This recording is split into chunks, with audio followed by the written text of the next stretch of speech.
स्मिता, देश में आज से अनलॉक 5 की शुरुआत हो गई है। इसी के साथ ही गृह मंत्रालय ने रियायतों की नई सूची जारी की है। केंद्र सरकार के मुताबिक देश में 15 अक्टूबर से सिनेमा हॉल खुल सकेंगे।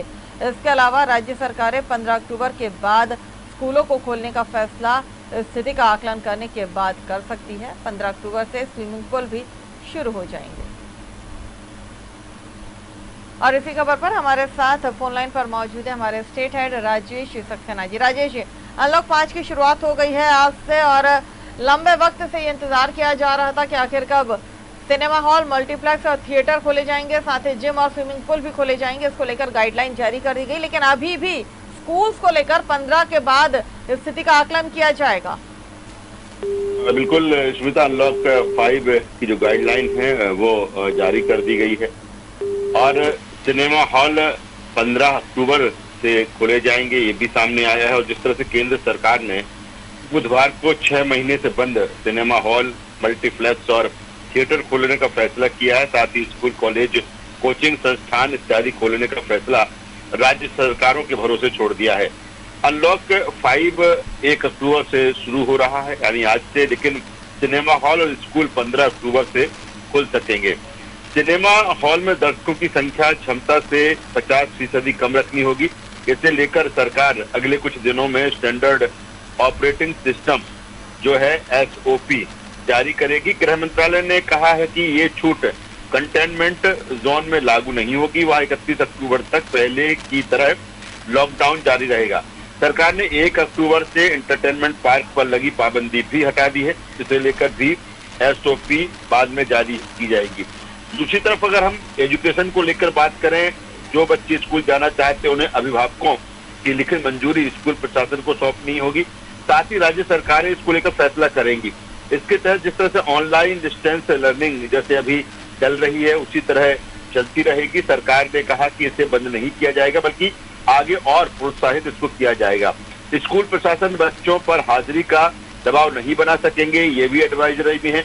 अगर कोई बच्चा कोरोना वायरस के डर से कैंपस में नहीं जाना चाहता है तो उसे ऑनलाइन पढ़ाना होगा। ये सुनिश्चित करना स्कूल का जिम्मा होगा, ये गाइडलाइन में है।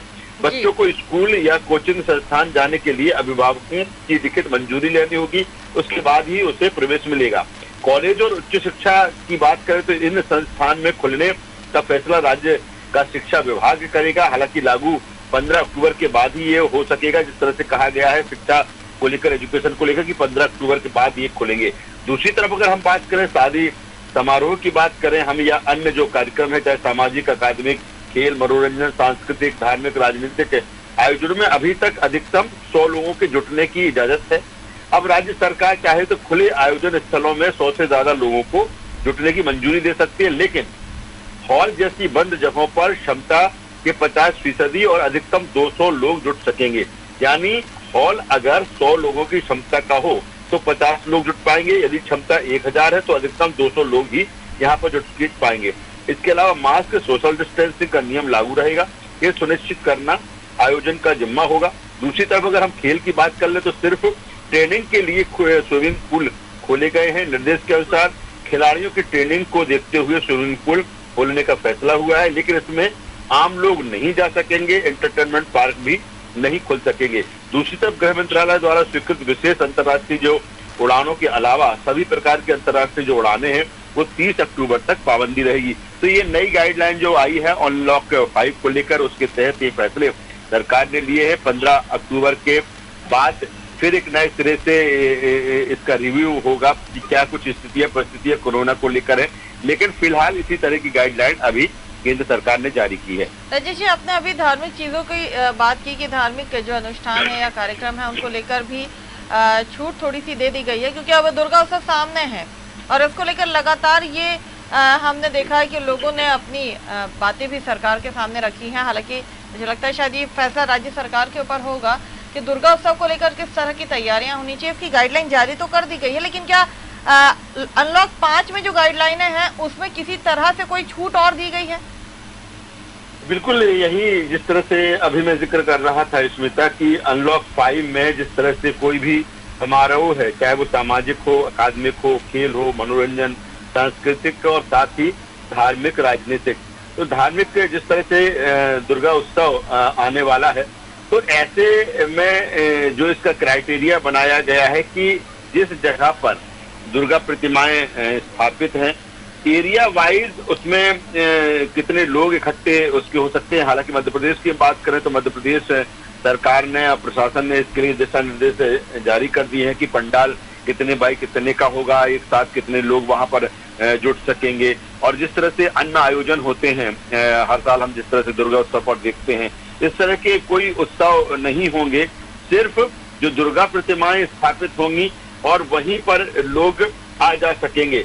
तो इसके लिए भी सरकार ने जिस तरह से कहा है कि जो स्पेस है और स्पेस के अकॉर्डिंग ही लोग वहां पर पहुंच पाएंगे, यानी कि जो जगह बनाई जाएगी पंडालों की वो स्पेसियस होना चाहिए, जिससे कि भीड़ वहां पर इकट्ठी ना हो। और इसके अलावा अगर दर्शन के लिए वहां पर दर्शनार्थी पहुंच रहे हैं तो पूरी गाइडलाइन, चाहे वो मास्क लगाने की बात हो, चाहे डिस्टेंसिंग की बात हो या फिर सैनिटाइजर की बात हो, ये तमाम सारी चीजें वहां पर फॉलो करना चाहिए। और जिला प्रशासन है जिसको जिम्मेदारी दी गई है मध्य प्रदेश में, चाहे हम राजधानी भोपाल की बात कर ले, पूरे मध्य प्रदेश की हम बात कर ले, तो इस पर पूरी तरीके से उसकी निगरानी रहेगी। तो कुल मिलाकर एक दिशा निर्देश के तहत, एक गाइडलाइन के तहत ही दुर्गा उत्सव संपन्न होगा। और पहले की भांति, जिस तरह से पहली तरह दुर्गा उत्सव पर बड़े बड़े आयोजन होते थे, सांस्कृतिक आयोजन होते थे, उसमें पूरी तरीके से पाबंदी रहेगी। सिर्फ दुर्गा प्रतिमा स्थापित होंगी और उसके लिए भी एक लिमिट है कि दुर्गा प्रतिमा कितनी साइज की है, पंडाल कितने साइज का है, और जहां पर पंडाल स्थापित किया गया है वहां पर कितना स्पेस वहां पर है, और स्पेस के अनुसार ही वहां पर लोग इकट्ठे हो पाए। बहुत बहुत शुक्रिया राजेश, हमारे साथ इस तमाम जानकारी को साझा करने के लिए।